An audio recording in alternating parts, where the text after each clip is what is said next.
SIFC बनी है, एक काउंसिल है जो कि बहुत से प्रोजेक्ट्स पिच कर रही है। चावी के अराउंड ये जो जहां आपके पास ऑलरेडी बारिक गोल्ड काम कर रही है, आपको पता है कि इस वक्त जो कॉपर माइन है वो उनके पास है।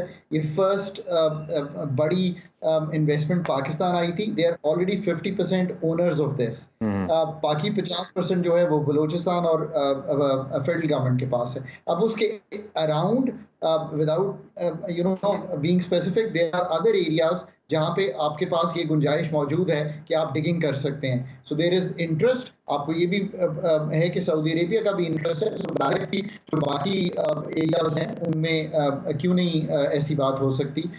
लॉट ऑफ नेगोशिएशंस एंड जिसे कहेंगे कि deliberations are on going, because you know कि SIFC का जो एक जो मोस्ट इम्पॉर्टेंट एरिया है वो पाकिस्तान की रॉक्स हैं which are under Balochistan. Barrister साहब, एक मजे की बात आपसे लाइटर नोट पे शेयर करूं।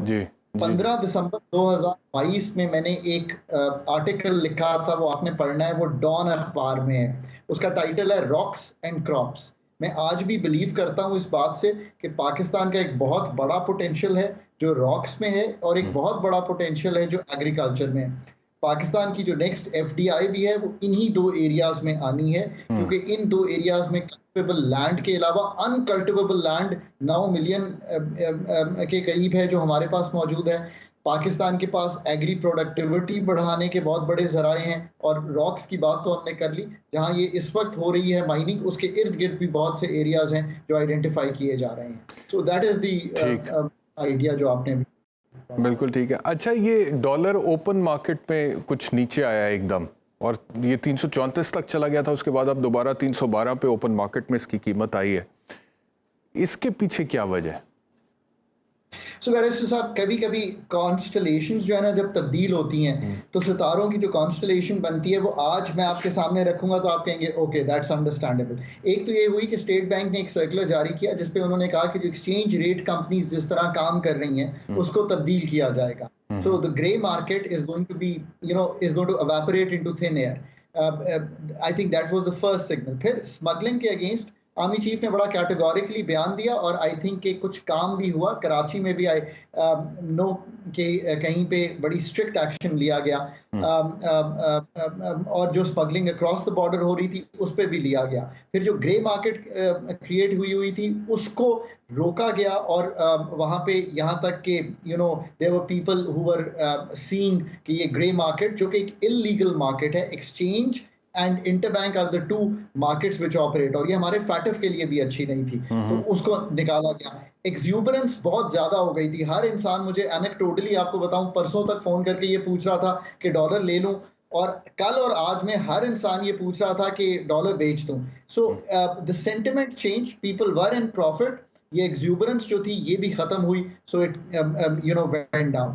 और दूसरा ऑफ कोर्स कुछ फ्लोज भी इंप्रूव करना शुरू किए। ये कैसे करते हैं फ्लोज इंप्रूव? देखिए, जो एक्सपोर्टर ने डॉलर होल्ड किया हुआ है ना, अगर वो ये देखता है कि नहीं यार ये अगले आने वाले दिनों तो नीचे आ जाएगा, तो आज इंटरबैंक भी बहुत थोड़ा सा 10-15 पैसे ही कम हुई, पर कम जरूर हुई, वो एनकैश करने जाता है। अगर मैंने रेमिटेंस लगानी है, मैं खुद बाहर काम करता हूँ, तो मैं रोकने की बजाय कहूंगा कि आज ही लगा लूं, कल ऐसा ना हो कि ये 303 रुपए हो जाए। So the sentiment change, some liquidity improve, और एडमिनिस्ट्रेटिव मेजर्स जो हैं उन्होंने इन द शॉर्ट रन एक बहुत बड़ा सेंटिमेंट को तब्दील करने में रोल प्ले किया है। पर आज भी याद रखिए कि ये काम रुकने वाला नहीं है। आई थिंक ये भी कंटिन्यू करेगा। प्लस हमें डॉलर इनफ्लोज को भी इंप्रूव करना है, जिसका मतलब है कि वर्ल्ड बैंक, ADB, ये जो सारे पैसे हैं, कमर्शियल जो पैसे हैं वो लेने हैं। प्लस हमें अपने एक्सपेंडिचर्स को संभालना है। ये पाकिस्तान में ना, मैं आपको एक फिगर देता हूँ, 9,000 अरब रुपए की करेंसी घूम रही है, वो सारी करेंसी डॉलर खरीद रही थी। That dollarization has to go away. इसमें अब हमें लॉन्ग टर्म के मेजर्स के 5,000 के नोट को निकाल दें, या हमें इसको जो एक्सपेंडिचर कट्स हैं वो करें, ताकि रुपया मार्केट से कम होना शुरू हो, तो जो प्रोडक्ट्स की डिमांड है वो कम हो, डॉलराइजेशन कम हो। सो इस तरफ जाना है। अगर हम ये सब कंटिन्यू करते हैं तो फिर सूरत हाल जो है और स्टेबिलिटी की तरफ जा सकती है। बिल्कुल सही। अच्छा, ये बताइएगा कि मैं देख रहा था कि पाकिस्तान का जो कर्ज है वो 61,700 अरब रुपए पे रिपोर्ट हो रहा है, और सर्टनली ये कर्ज उतारने के लिए हर साल पाकिस्तान को पैसे चाहिए होते हैं, और फिर कर्ज उतारने के लिए मज़ीद कर्ज भी लिया जाता है क्योंकि वो सूद समेत कर्ज वापस करना होता है।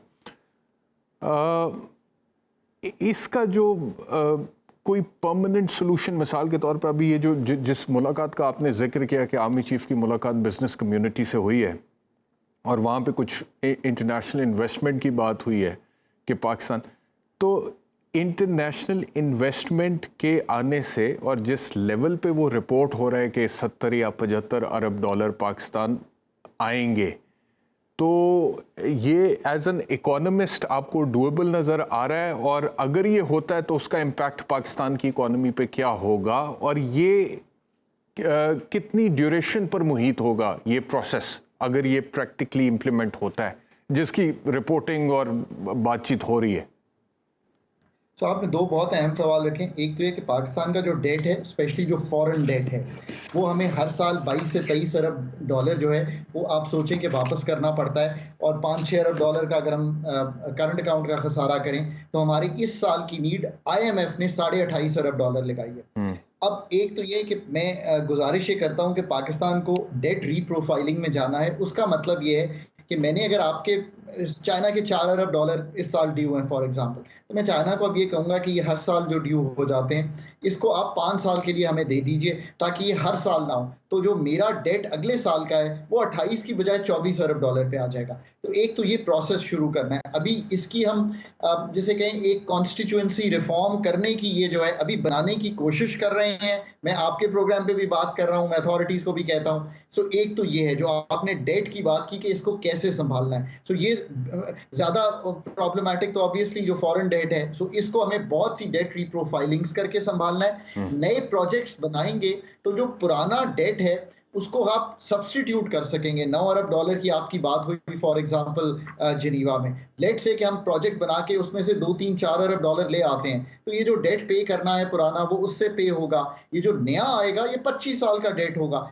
सो debt reprofiling is a very very important topic for Pakistan. इस पे हमें काम करना है। तो इसका तो ये जवाब है।